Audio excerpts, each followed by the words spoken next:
días a todos. Bueno, lo primero, muchas gracias por la invitación. Yo hago parte de un grupo de investigación de la Universidad de Antioquia, del Instituto de Química de la Facultad de Ciencias. Y básicamente llevamos unos 30 años tratando de estudiar los procesos de transformación de la materia orgánica desde la perspectiva química para mirar dos componentes importantes. Mirar el aprovechamiento energético y material de la porcinasa. Pues como les digo, esta hace parte de la línea de energía del Grupo Interdisciplinario de Estudios Moleculares. Este es un grupo de diferentes formaciones que vamos desde ingenierías básicas hasta ciencias exactas y naturales. Básicamente estamos centrados en biología básica y en química básica. Y pertenecemos al Instituto de Química de la Facultad de Ciencias. Bueno, esto es muy importante, cómo podemos aprovechar la energía y cómo podemos aprovechar el material de la porcinasa. La pregunta es ¿por qué? ¿Por qué se quiere hacer eso? Primero tenemos que arrancar con qué es la sostenibilidad, de dónde surge el término sostenibilidad y por qué se hace importante el término de sostenibilidad. Eso arranca a finales de 1983, cuando las Naciones Unidas nombran una comisión para un informe sobre medio ambiente y la problemática mundial hasta el año 2000. Ese era el objetivo de ese primer grupo de trabajo. Esto rápidamente cambia el nombre por Comisión Mundial sobre el Medio Ambiente y Desarrollo y es dirigido por la en ese momento presidente de Noruega, Gro Brundtland, que en calidad de presidenta de esa comisión entrega a la ONU en 1987 un informe que se denominó Nuestro Futuro Común. Lo importante de ese concepto, de ese informe, es que es el primer informe donde se habla, y también se conoce con el nombre del informe Brundtland, de desarrollo sostenible. Y la sostenibilidad empieza a definirse a partir de ahí. Y toma muchos elementos de los estudios de la ecología básica desarrollados fundamentalmente entre los años 50 y los años 70, de cómo se van transformando los ciclos biogeoquímicos y cuál es la importancia de los ciclos biogeoquímicos en que los sistemas naturales persistan. ¿Por qué persiste, por ejemplo, en el tiempo una selva? ¿Cuál es la razón que no se tenga que fertilizar una selva? Entonces, todo ese desarrollo, toda esa conceptualización que se construye en la ecología, pues termina traduciéndose al concepto de sostenibilidad. Y entonces termina siendo el pilar de todo lo que hoy conocemos como concepto de sostenibilidad. Y parte de una base que es contundente. O sea, en términos prácticos, la Tierra es un sistema cerrado. Eso significa, desde el punto de vista físico, que aquí no hay ninguna posibilidad de traer materia o sacar materia. La única posibilidad que tenemos de crear un nuevo sistema es a partir de una materia que ya existe en el medio. Y eso nos genera un limitante absolutamente contundente. O sea, y por eso nosotros siempre estamos hablando, cuando se habla de sostenibilidad, de cierre de ciclos biogeoquímicos. Cómo se pueden cerrar los ciclos biogeoquímicos y cuáles son los componentes importantes para que se den esos cierres y cómo se contribuye con eso al sostenimiento, ¿cierto?, del medio ambiente. Y entonces aparece el concepto de sistema sostenible, que ya, por ejemplo, ahora en la charla anterior se estuvo definiendo qué es eso. Yo me voy a enfocar en algunas otras cosas y quiero arrancar con esto. Carl Sagan es probablemente uno de los grandes físicos del siglo XX, desafortunadamente nos murió por allá en la última década del siglo pasado. Y él hacía parte de un grupo muy importante de la NASA donde estaba en el proyecto Voyager, que fue el primer proyecto que sacó una nave espacial de nuestro sistema solar. En el momento en que ya iba a salir la Voyager del sistema solar, Carl Sagan, pues, tenía mucha influencia, le dijo a la NASA que por qué no hacían una cosa, que voltearan la cámara del Voyager y tomaran una foto para ver a la Tierra. Y esta es esa foto. Y esta es la Tierra, ¿cierto? Entonces, él la denominó un punto pálido azul en el espacio. Eso no somos prácticamente nada, de hecho. La problemática con eso es que aquí no tenemos entonces ninguna posibilidad de hacer transferencia de materia, por lo tanto nos tenemos que ajustar y tenemos que crecer o sostenerlos con el material que tenemos. ¿Cómo hacer eso? Existe esa posibilidad. El siguiente punto ¿es posible la sostenibilidad planetaria? Esa es una discusión que siempre se ha establecido, hasta dónde podemos llevar el planeta. Y con esta situación crítica que tenemos, ¿cierto? Hasta dónde podemos crecer y cómo crecer y cuándo tenemos que parar.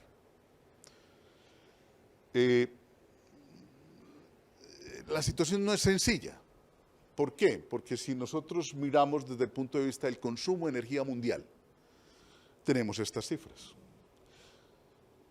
Este es el crecimiento en términos del petróleo, este es el crecimiento en términos del carbón, que es el que más contamina. Este es el crecimiento de energía hidráulica, este es el crecimiento, ¿cierto?, de gas natural, este es el de energías alternativas. Si ustedes, pues, si nosotros nos dedicamos a mirar un poco la cantidad, ¿cierto? Obviamente el centro está acá, y mire este otro, este es energía nuclear. Con la crisis que se nos dio en estos 2 últimos años, todo esto cambió, paradójicamente. Alemania, por ejemplo, había tomado la decisión de que tenía una energía de transición, y esa energía de transición era esta. Pero como todo su gas proviene de Rusia, entonces todo ese programa se paró. ¿Y qué hizo Alemania? Volvió a prender todas las térmicas de carbón. O sea que volvimos al principio. O sea, la sostenibilidad no es una cosa sencilla, no es una cosa fácil. Pero bueno, hay maneras de hacer sostenible y hay formas de tener un buen proyecto de sostenibilidad, ¿cierto? ¿Y cómo se puede lograr eso? Es a través, por ejemplo, de los flujos energéticos y materiales en la biosfera. Entonces, la energía, prácticamente toda la energía que nosotros tenemos proviene del sol. O sea, la que está contenida en el carbón, la que está contenida en el petróleo, también proviene del sol.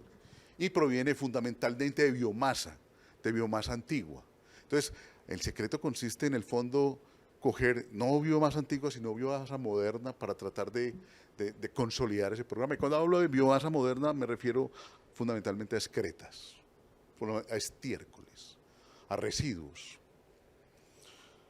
Entonces, cuando los ecólogos miran los flujos energéticos y materiales, encuentran esto, que hay 3 grandes grupos que han evolucionado, unos para producir energía química, otros para consumir y consolidar esa energía química, y otros para otra vez reponer el sistema. Y entonces esto se establece un circuito, y ese circuito se denomina en términos académicos ciclos biogeoquímicos, ¿cierto? Entonces está el ciclo del carbono, el ciclo del nitrógeno, el ciclo del fósforo, el ciclo del azufre, están todos, ¿cierto?, todos los que nosotros necesitamos.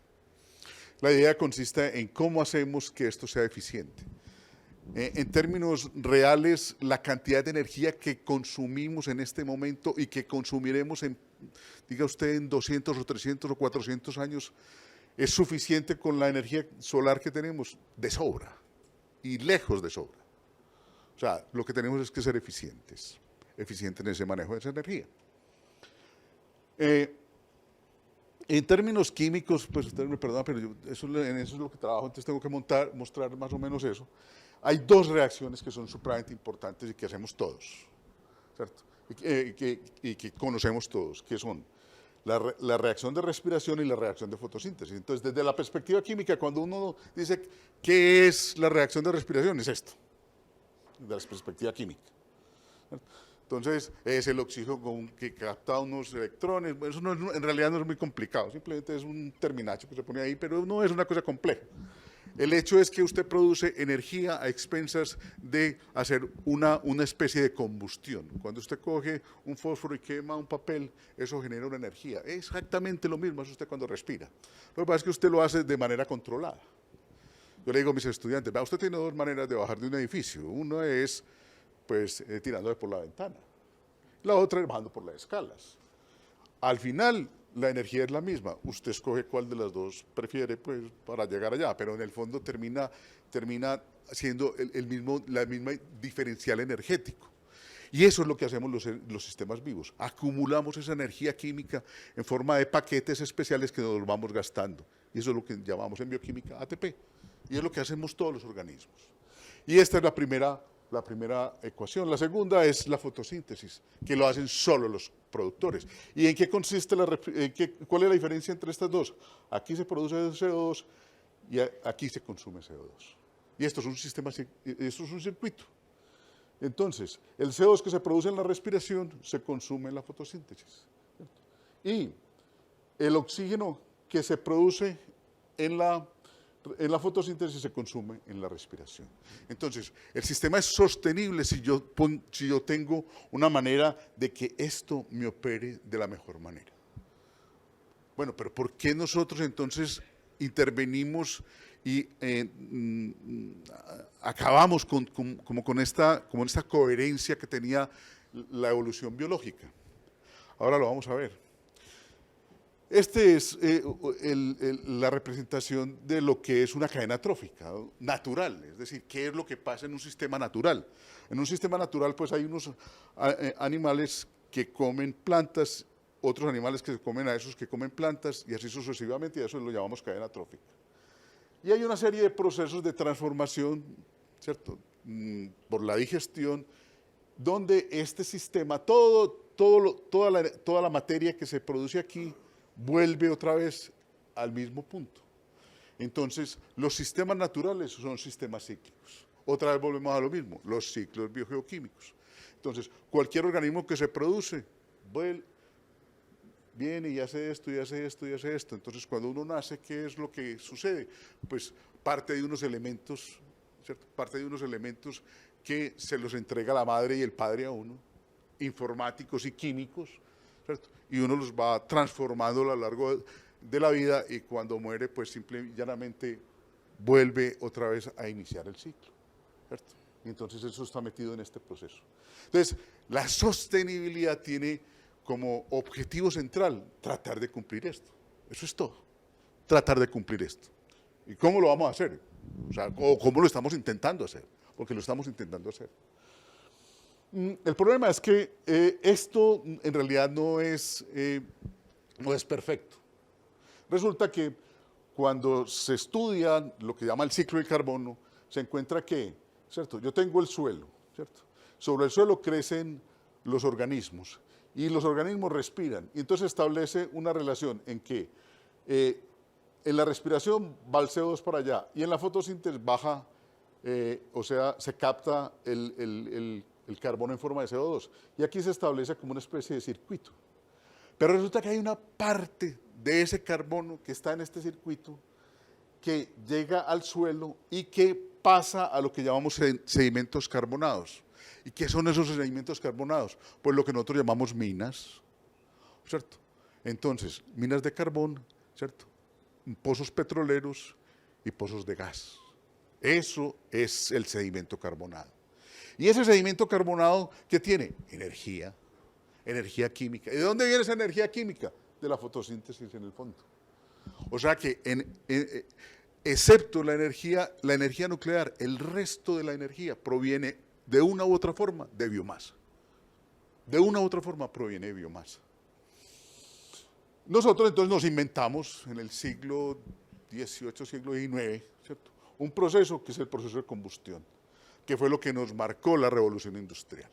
Entonces aparece la máquina de vapor, ¿cierto? Entonces, después de la máquina de vapor aparecen la naval, por ejemplo, inglesa, entonces desarrolla los barcos que ya no se mueven con vapor, sino que se mueven con carbón y que se mueven con gasolina, ACPM, ¿cierto? Entonces hay un cambio en cómo operan y cómo empiezan a aparecer los motores de combustión interna. Y entonces estos señores empiezan a ser supremamente importantes, ¿cierto? Y empiezan a ser definitivos en el desarrollo nuestro. Pero en el fondo es que pura biomasa acumulada en el tiempo. Muy bien. Pero es que los humanos somos una especie muy particular, ¿cierto? Digamos que más o menos, se dice que tenemos 1 millón de años.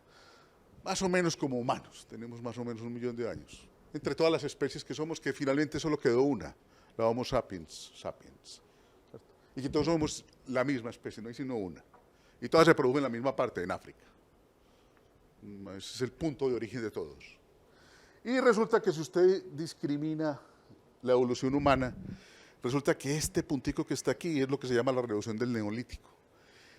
Lo que ha evolucionado mentalmente, lo que ha evolucionado culturalmente el hombre de este punto acá hacia adelante, no tiene nada que ver con este punto hacia atrás. La diferencia es abismal.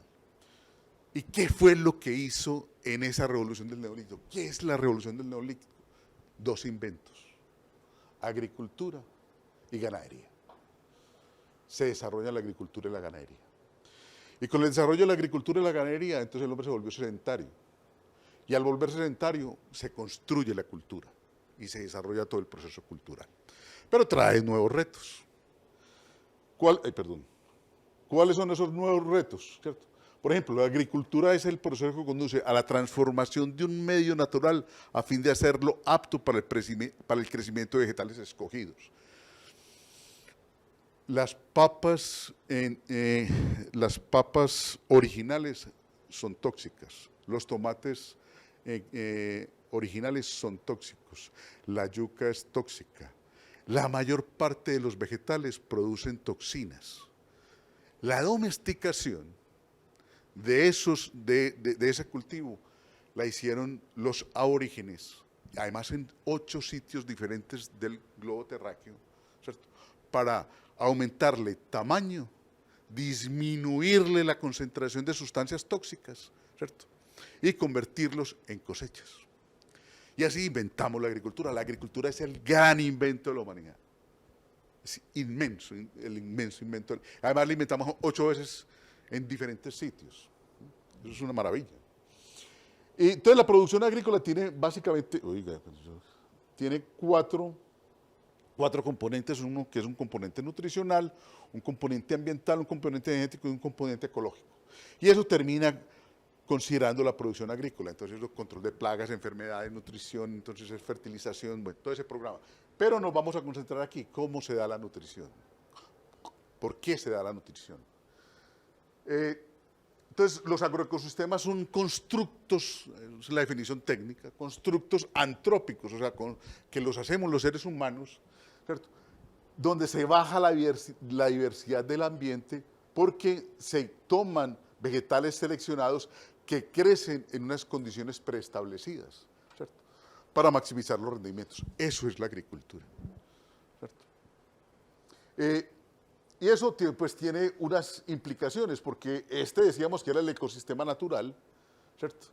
Y cuando nosotros miramos el agroecosistema, la diferencia entre este y este es que este es un exportador de biomasa, ¿cierto? Entonces, ¿usted qué es lo que hace? ¿Qué es lo que saca del cultivo? ¿Cierto? Del cultivo usted exporta una cosa que se llama cosecha, que es el alimento. Y entonces el sector rural, ¿cierto?, se dedicó a exportar materia hacia el sector urbano. El cálculo que se tiene en las Naciones Unidas no es muy exacto, pero más o menos es claro.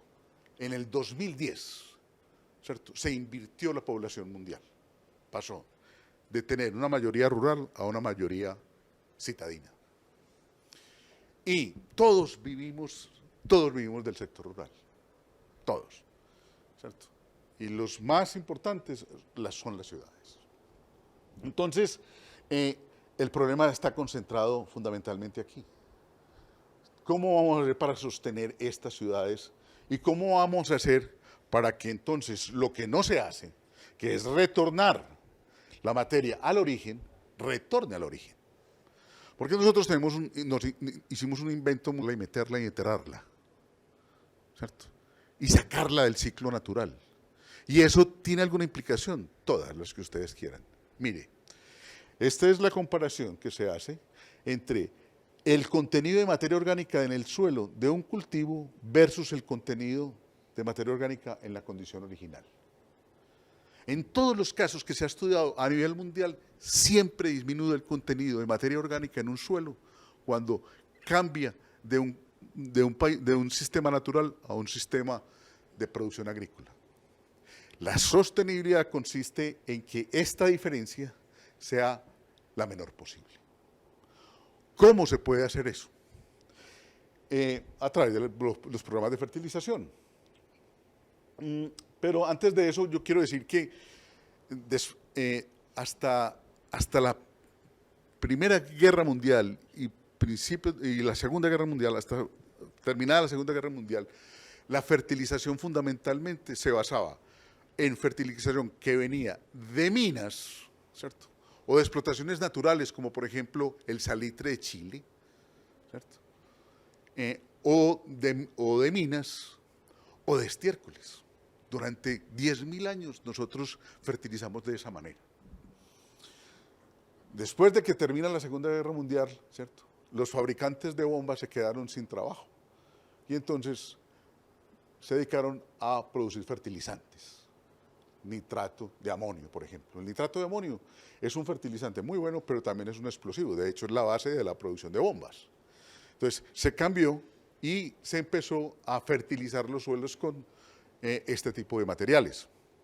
¿Cuál es el problema? Es que en el diseño de los fertilizantes de síntesis no incluyeron la materia orgánica. Y entonces, los deterioros de los agroecosistemas empezó a ser cada vez más evidente. Y ese es nuestro gran problema de sostenibilidad en las explotaciones agrícolas. Si nosotros pensamos en la materia natural, ¿cierto?, entonces tenemos una materia que denominamos asociada a la información genética, y es, por ejemplo, la lignina, los carbohidratos, pues el DNA, las proteínas, los lípidos, todo eso está asociado al DNA, a información biológica. Pero hay otra clase de materia orgánica que no está asociada a la información genética. Esto es una cosa que se llama el dicumarol, que se produce, por ejemplo, en el suelo, y se produce de forma natural en el suelo, pero no es biológico. Se produce por interacción entre el medio ambiente y los restos de materia orgánica que se dan en ese proceso. De esa misma manera se produce el carbón, se produce el petróleo y se produce el gas. Entonces, son productos naturales, pero no son de origen biológico. Y estos son, pues, muy importantes, ¿cierto?, muy importantes porque hacen parte de los sistemas naturales, pero no son moléculas orgánicas biológicas. Y entonces ahora sí concentrémonos en lo que nos toca, que es la biomasa residual aprovechable, ¿cierto? La biomasa residual aprovechable, pues básicamente en términos generales tenemos los residuos sólidos orgánicos municipales, ¿cierto?, y la biomasa residual agropecuaria. Los residuos sólidos orgánicos son básicamente los residuos sólidos separados en la fuente. Hay todo un programa a nivel mundial para incrementar el uso de los residuos separados en fuente para la producción de energía y para la producción de fertilizantes, y es una muy buena fuente. La segunda son los biosólidos, provenientes ¿de qué? De las plantas de tratamiento. Nosotros tenemos dos aquí en Medellín, San Fernando, que está por aquí, y Aguas Claras, que está allá abajo. Se produce un material de muy buena calidad. Realmente esos biosólidos, cuando se procesan adecuadamente en las plantas y en todo el mundo, ¿cierto?, se hacen revisiones de contenidos de metales pesados, se hacen revisiones de patógenos, ¿cierto?, y si la planta está trabajada adecuadamente y si están separadas adecuadamente las fuentes, entonces se obtiene un material que se puede utilizar. O sea, se puede reemplear, por ejemplo, en la agricultura. Y en el mundo funciona bastante bien. Y por el otro lado están las podas, ¿cierto?, las podas del mantenimiento de las ciudades, como por ejemplo Medellín. Y por el otro lado tenemos la biomasa residual. Y básicamente tenemos dos cosas importantes. O hablamos de estiércoles o hablamos de residuos de cosecha. Y hay una diferencia importante entre las dos. Fundamentalmente son los contenidos de nitrógeno, ¿cierto? ¿Cuál tiene mayor potencialidad para unas cosas y cuáles tienen mayor potencialidad para otras? Y usualmente la combinación de las dos es perfecta, ayuda muchísimo. Entonces, y nosotros obviamente pues nos vamos a concentrar en este.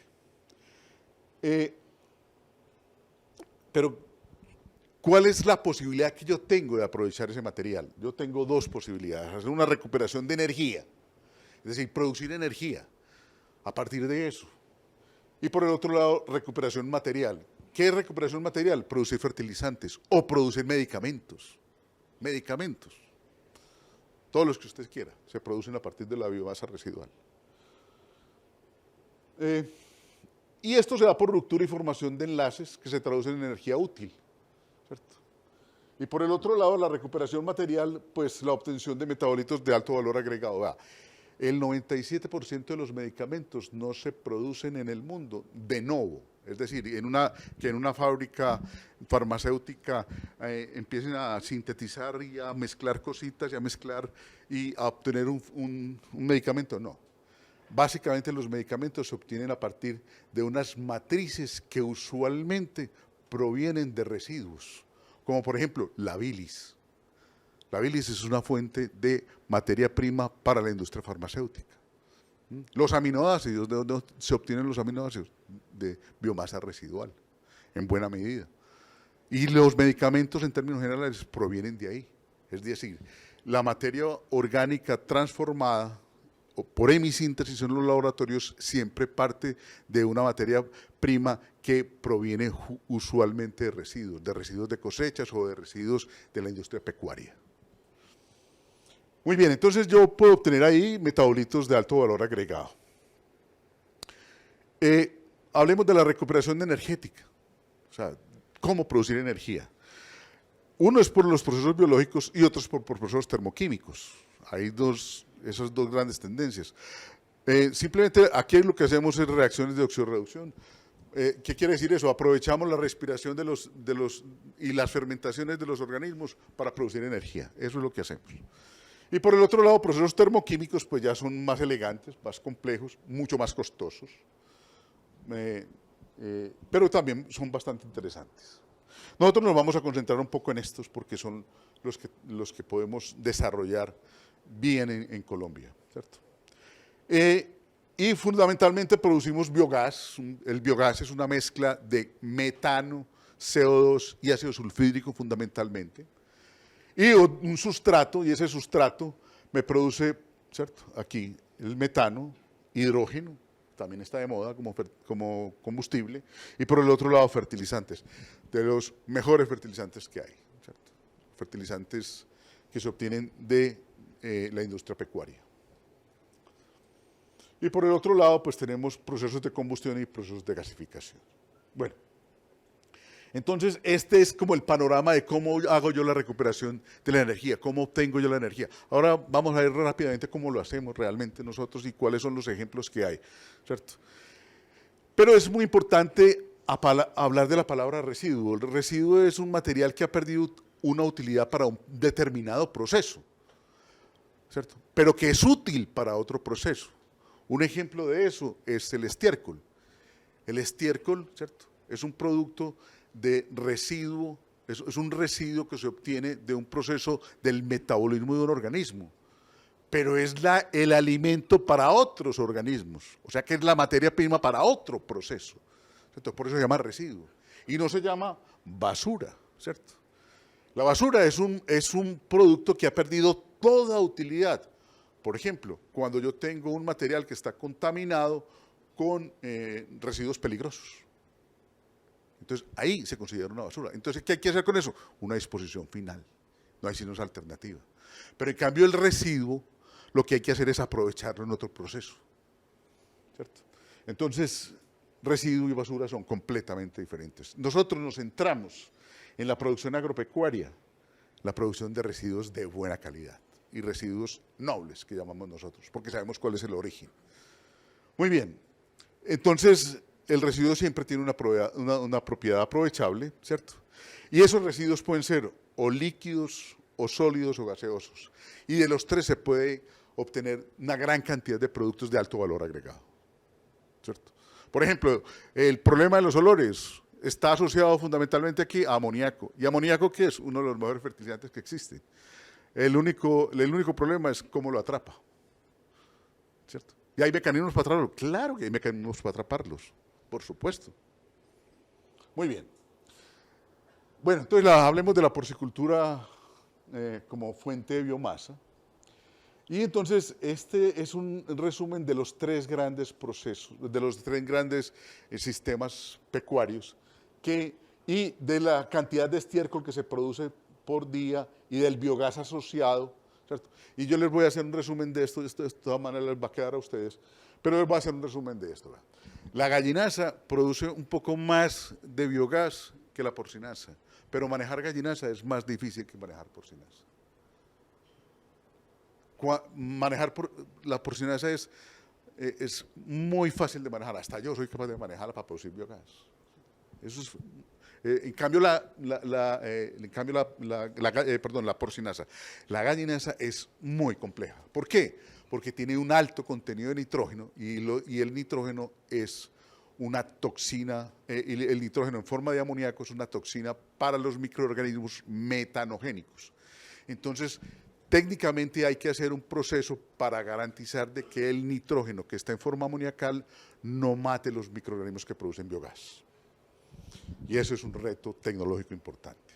En cambio, la porcinaza no.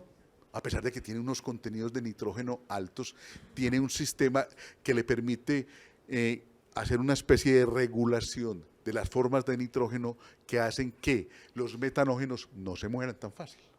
Entonces tienen sistemas de producción significativamente importantes. Nosotros arrancamos un programa de PorColombia y la Universidad de Antioquia mirando estiércoles. Y entonces definimos la porcinaza como la mezcla entre el estiércol, la orina, ¿cierto? Los residuos de alimento concentrado, pelo y material particulado y agua.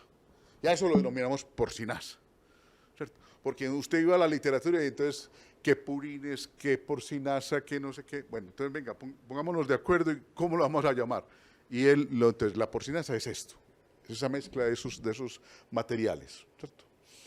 Y se hizo un trabajo en el cual se estableció unos cálculos de por estado etario cuáles eran las producciones por día en 2 granjas que nos sirvieron de referencia, ¿cierto? Y entonces, para poder establecer más o menos cuál es el potencial que tenían las granjas para producir porcinaza y luego traducir en energía. Y estos son los valores que se tienen, también eso está publicado en PorColombia. Y pues determinamos la producción de porcinaza por kilogramo de animal, cuáles son los que más producen, cuáles son los que menos producen, ¿cierto?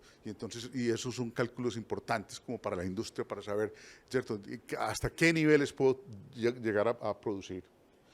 Y establecimos, por ejemplo, la relación que existe entre la producción de porcinaza y el consumo de alimentos, ¿cierto? Entonces, para definir cuáles eran esas proporciones que podíamos tener como base, y entonces una granja de un determinado número de individuos, pues teóricamente cuánto me debería producir, pues en este ensayo que hicimos nosotros, que solo lo hicimos para 2 granjas, pero que fue bastante interesante cuando lo comparamos con los promedios que salían en la literatura, resulta que más o menos estábamos acertados. Bueno, entonces, esto nos permitió establecer más o menos cómo eran las materias primas, ¿cierto? Y entonces hicimos unos análisis físico-químicos de esa fracción. Ahora decían, no se conoce muy bien cuáles son las características de las porciones, pero aquí les muestro. Esto es una belleza de material. Puede que no les guste el olor, pero desde el punto de vista físico-químico es una maravilla. Miren los contenidos de nitrógeno, de fósforo, de potasio, de carbono orgánico, ¿cierto? Y estamos hablando de los purines, es decir, estamos hablando de la fracción líquida, ¿cierto? Unos niveles muy interesantes, supremamente interesante, o sea, tener 0.30% de nitrógeno, ¿cierto? En una forma disponible, eso es una belleza. Muy bien. También hicimos la evaluación de la fase sólida, ¿cierto? Lo más importante para mí, el contenido de carbono orgánico, porque el carbono orgánico es gasolina pura, en términos biológicos. Entonces, mientras más carbono orgánico tengamos, pues mejor calidad es el material. Y vea qué belleza, 33.8%. Una barbaridad. Y eso, pues, para todos los diferentes estados etarios. Muy bien. Entonces, con esta información, arrancamos a hacer un proyecto, ¿cierto? En Natagaima, con Porcolombia. Y entonces lo que hicimos fue un sistema. Las tecnologías para producir biogás hay de muchos procesos tecnológicos, desde muy simples hasta muy complejos. Nosotros utilizamos básicamente una tecnología que fue desarrollada por los holandeses, que son los UASB, reactores de una alta eficiencia, son muy buenos reactores. La construcción es un poco compleja, es costosa, pero son muy eficientes para producir la mayor cantidad de energía, ¿cierto? Entonces hicimos uno primario, uno secundario, ¿cierto? Y empezamos a hacer las evaluaciones de cuáles eran los niveles de productividad y para compararlos con lo que se produce a nivel mundial, ¿cierto? Y entonces evaluamos, por ejemplo, cuál era la demanda química de oxígeno a la entrada del sistema, a la salida del UASB y a la salida del tercer reactor. Y entonces lo que vimos es que va disminuyendo en función del tiempo. ¿Y eso qué quiere decir? Que se va transformando en energía aprovechable. Y la energía aprovechable en nuestro caso, ¿qué es? Biogás. Y fundamentalmente metano, ¿cierto? Y entonces, qué bien. Aquí, por ejemplo, esto es una maravilla, la concentración de nitrógeno, ¿cierto? El nitrógeno se concentra en los procesos de transformación de la materia orgánica a través de biodigestores o de bioreactores o lo que usted quiera. Si usted tiene un biodigestor, perfecto. Si usted tiene un reactor de la NASA, perfecto. Lo importante es que lo ponga a producir y que lo ponga a producir eficientemente. No es muy complejo, solo hay que ser juicioso. Entonces la concentración de nitrógeno empezaba a aumentar y a niveles, ¿cierto?, de 0.1%. Eso es, ¿cierto? Eso es una cantidad muy interesante, porque en algunos casos llegamos hasta tener 10 o 15 gramos por litro, ¿cierto? Eso ya es un fertilizante. Eso ya es un fertilizante. Un fertilizante de alta calidad. Muy bien. Entonces, con esa información pasamos a mirar las producciones de biogás. Entonces, cómo podíamos producir biogás y si llegábamos a los niveles que se llegan en los reactores sofisticados que se tienen en diferentes partes del mundo. La respuesta es sí, con unas condiciones relativamente sencillas, ¿cierto? Entonces, nosotros llegamos a promedios de 40, 30 y pico litros por kilogramo de estiércol. Bueno, muy bien. Entonces, ya quedó establecido que se pueden tener diferentes tipos de tecnología para la producción de biogás y ese biogás, ¿qué hacer con ese biogás? ¿Cierto? ¿Cuál es el aprovechamiento energético y qué es lo que nosotros hemos ido aprendiendo con el tiempo? Vea. Lo primero es que en Colombia tenemos un costo de la energía que es significativamente bajo comparado con la mayoría de los países del mundo. Haciendo una comparación hace un mes más o menos de lo que costaba la energía en Europa versus Colombia, nosotros más o menos era el 10%. Y ahora con esa crisis pues que se tiene de la guerra de Ucrania, la cosa está peor. Entonces, el problema es que cuando la mayoría de los modelos europeos y norteamericanos están basados en el cierre financiero a través de la venta o la comercialización de energía. En Colombia eso no funciona, ¿cierto? Sino que los mejores son los gastos evitados, porque es que resulta que cuando usted compra energía eléctrica, ¿cierto? El 80 o el 70-80% de esa energía eléctrica es un impuesto. O sea, se lo voy a poner en términos simples. Producir el kilovatio a usted le cuesta, si usted lo produce, le cuesta 100 pesos. Pero si usted lo va a comprar, vale 600 pesos. ¿Cierto? Entonces, por lo tanto, el concepto de gastos evitados es produzca hasta que llegue al nivel de máximo consumo suyo, para que usted no tenga que comprar energía cara, ¿cierto? El resto, utilícelo de otra manera si lo puede hacer eficientemente. Y el orden es el siguiente: aprovechamientos térmicos y luego generación eléctrica. El aprovechamiento térmico es del 100%, es decir, yo cojo biogás y lo transformo en energía térmica y ahí hago un aprovechamiento del 100%. Si voy a hacer un aprovechamiento energético, los mejores sistemas de transformación no llegan al 50% de eficiencia. Entonces, lo primero es hacer un aprovechamiento térmico. Y aprovechamiento térmico para calentamiento, por ejemplo, de los lechones y cosas por el estilo. Todos los sistemas de calentamiento o de enfriamiento que usted necesite, porque eso es energía térmica. Ese es el orden de aprovechamientos. Nosotros hicimos pues una serie de trabajos en la universidad para ver si éramos capaces de comparar, ¿cierto? GLP versus biogás obtenido en procesos de este tipo. Y hicimos una comparación con estos dos sistemas. Entonces, aquí teníamos, esto es un sistema de almacenamiento de media, cogíamos el biogás que producimos, lo almacenábamos, ¿cierto? Lo comprimíamos y, ¿cierto? Lo pasamos de acá al compresor y luego aquí a evaluar, ¿cierto? Y lo comparábamos con GLP. Muy bien. Aquí está pues los sistemitas. ¿Qué hay que hacer? Eso es muy sencillo.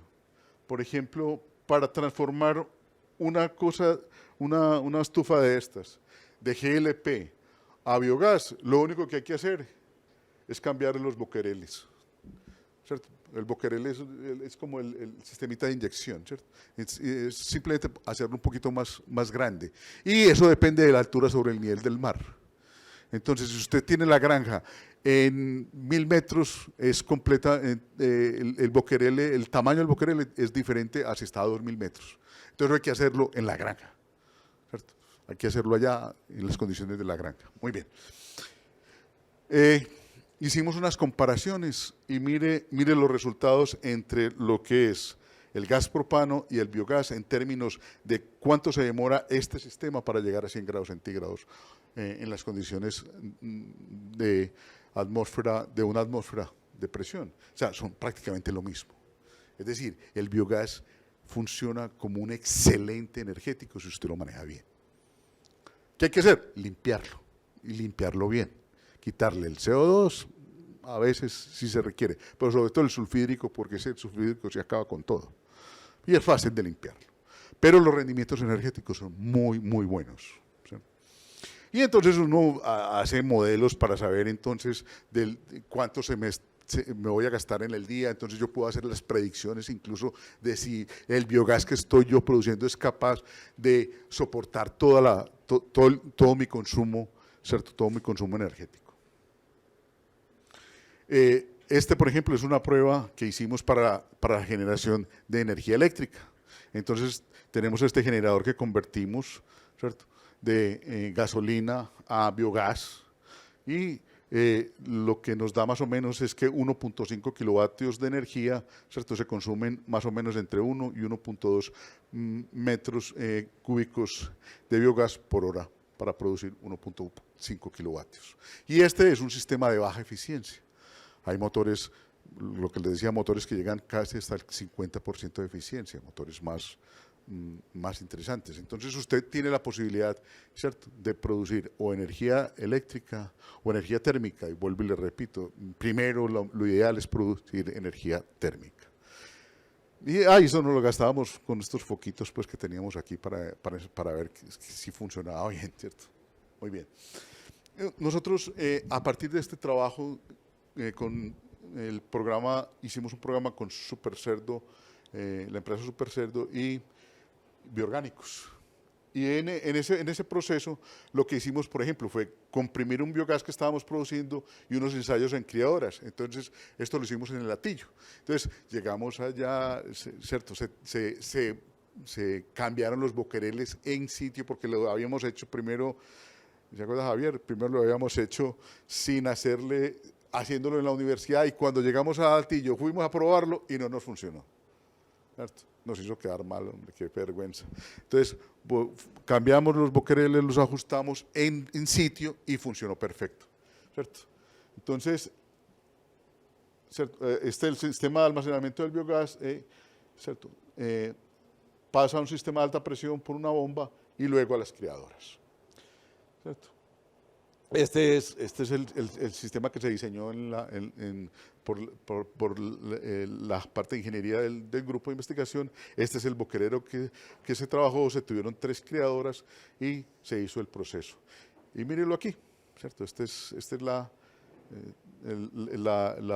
lámpara, pues, de calentamiento, la creadora, ¿cierto? Y aquí están, ¿cierto?, los lechoncitos, ¿cierto?, con el sistema de calentamiento, y funcionó bastante bien, ¿cierto?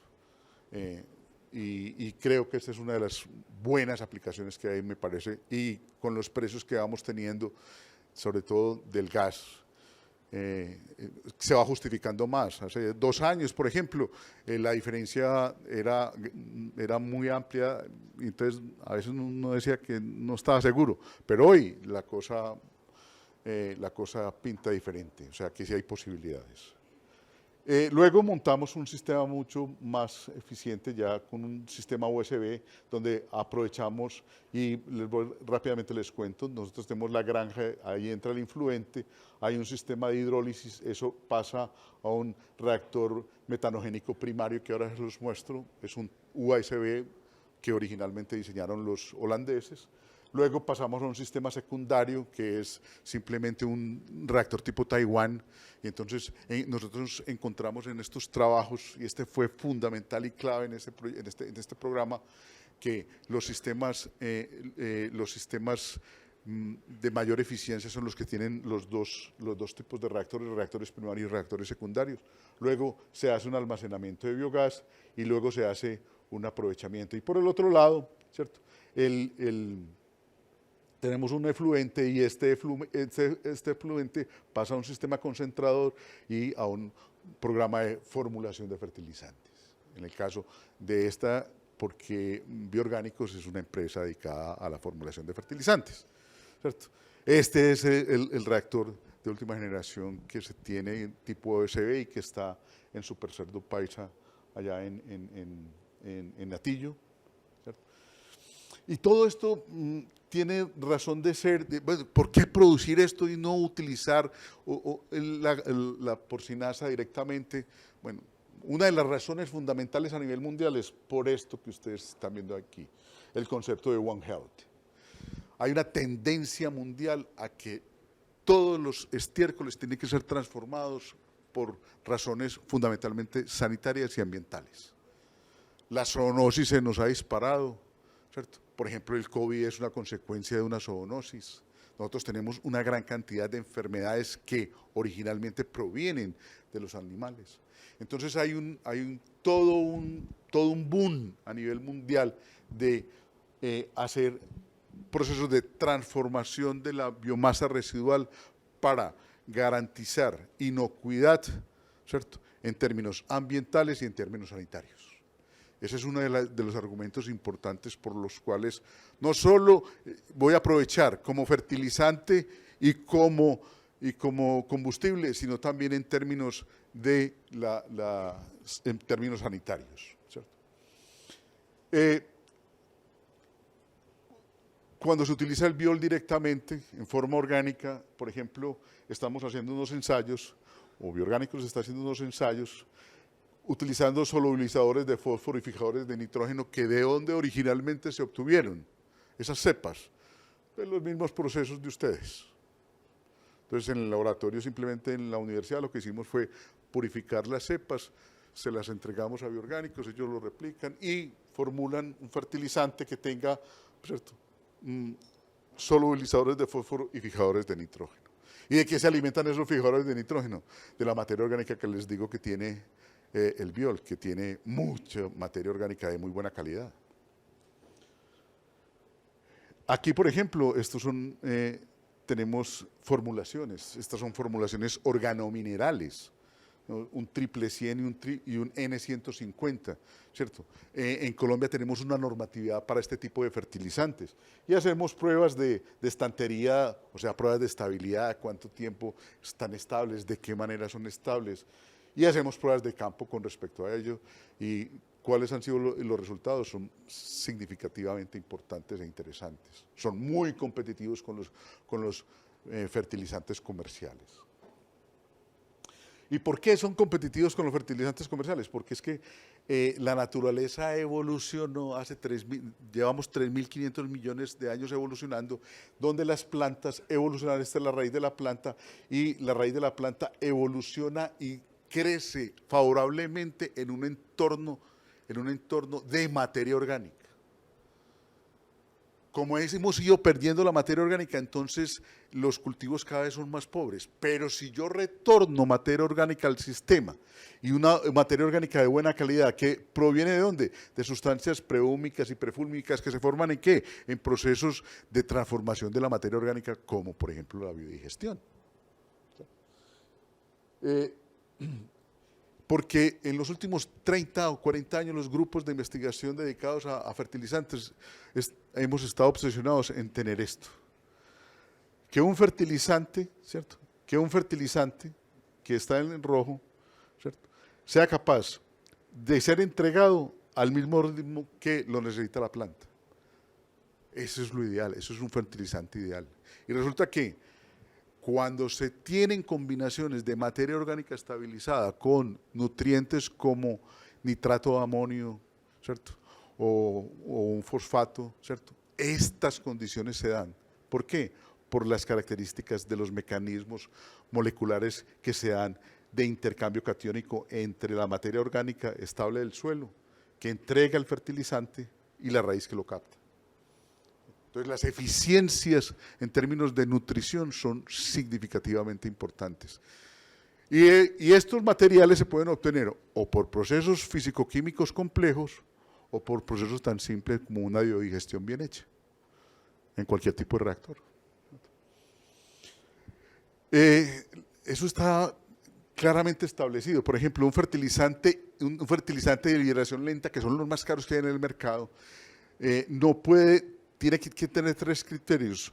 No puede entregar o liberar más del 15% en 24 horas. No más del 75% en 28 días. Y al menos el 75% en todo el tiempo de liberación declarada del fertilizante. Y eso ya está normalizado. Y esta, por ejemplo, es una norma europea para fertilizantes de alta eficiencia. Y cuando nosotros hacemos evaluaciones a nivel de los estudiantes, en este caso es un trabajo de un estudiante de doctorado, los resultados son clavados. Funciona como un fertilizante de liberación lenta y de liberación controlada. Y pues existen diferentes formas de formular un fertilizante. Y teniendo como base ¿qué? Teniendo como base los bioles, o estos materiales que se obtienen a partir de estos procesos. Y esto está reglamentado, en Colombia todo está reglamentado en términos de los fertilizantes. Entonces yo aquí, por ejemplo, la NTC 5167, si ustedes van y entran, ahí están todos los parámetros que se pueden establecer o que se establecen para fertilizantes, ¿cierto? Para fertilizantes de organominerales, bastante costosos. Y finalmente les traigo algo que es de Italcol, es la Granja Santa Rita. Este es el reactor que teníamos nosotros antes, o sea, es como la anterior generación al que les mostré de Super Cerdo. Es un reactor en Y es un reactor USB en Y diseñado por los holandeses y por los brasileros a principios de este siglo, nosotros ya modificamos hacia la otra geometría porque nos fue mejor en términos de los rendimientos. Pero esta, por ejemplo, está en una avícola. Esta es el sistema de almacenamiento de biogás. Este almacena 300 metros cúbicos de biogás.